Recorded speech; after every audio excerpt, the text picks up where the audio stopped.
Tu sentiu que, de alguma forma, esse período de quarentena mudou alguma coisa? Mais artistas procuraram, menos? Eu acho que teve muita gente que começou a procurar porque teve uma acessibilidade maior.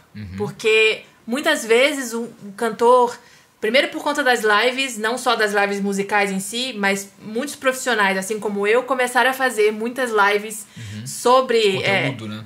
com conteúdos durante a pandemia.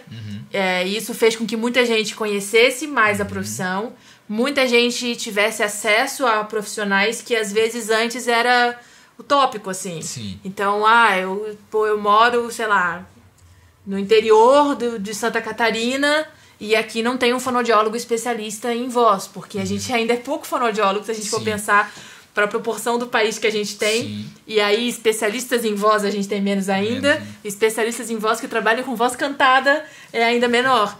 Então, tem cidades que não tem. Então, as pessoas ficavam, mas aí eu tenho que ir lá para Balneário Camboriú e tal. E aí, quando a gente começou a fazer tudo online... Abriu as fronteiras, assim. Porque as pessoas começaram... Primeiro que o Conselho de Fonoaudiologia regulamentou, né, o atendimento online. Sim. Antes não tinha? Não, atendimento não. Então, assim, eu fazia acompanhamento online, mas para preparação vocal, não para reabilitação, por exemplo. Entendi. E aí agora o conselho já regulamentou, não só provisoriamente, né? Já tem tudo certo agora. E aí as pessoas começaram a ter mais acesso, porque aí você começa a pensar, não, mas eu vou pagar só a sessão. Eu não preciso ir até lá, então é um gasto a menos. De gasolina e até o tempo de viagem. Né? Exato. Então começou a ficar mais acessível nesse sentido. Muita gente começou a me procurar na pandemia por conta disso. Como eu disse, eu ganhei muitos seguidores durante esse período, muito por conta dos covers, mas aí eles viam que eu era fono. Uma coisa e aí entrava em contato, peraí, eu vi que você faz atendimento online, faço e tal. Então isso ajudou. Às vezes a pessoa nem sabia que precisava de um fono, porque ela não sabia o que o fono fazia em relação ao canto, né? Exatamente. Então, acho que foi um período importante também pra gente conseguir divulgar a profissão, né? Que é coisa que a gente tem que fazer muito, assim. Eu sempre bato nessa tecla com os colegas. Vamos botar a cara no sol. A gente tem que aproveitar a internet, que é uma ferramenta tão legal para isso. A gente tem mesmo que dar a cara para bater, para as pessoas entenderem o que a fonoaudiologia faz. A gente tem que bater nessa tecla muito ainda. Mas acho que a pandemia facilitou muito isso. E outra coisa foi o fato dos cantores terem que ficar parados durante algum tempo.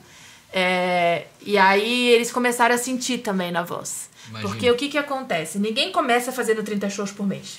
Sim. Você começa fazendo 1, 2, exatamente. Então, mesmo que você não tenha o preparo técnico para aquilo, você vai melhorando seu condicionamento naturalmente conforme você vai aumentando, né? A mesma coisa que eu começar a correr sem ter um coach do meu lado. Sim. Eu posso até ter uma lesãozinha ou outra, uma dificuldade ou outra, mas eu vou melhorar meu condicionamento físico. Então é a mesma coisa. Então eles começaram a ter ali um condicionamento, vai aumentando gradativamente a quantidade de shows, você vai dando conta. Pode ter uma dificuldade ou outra, mas você dá conta.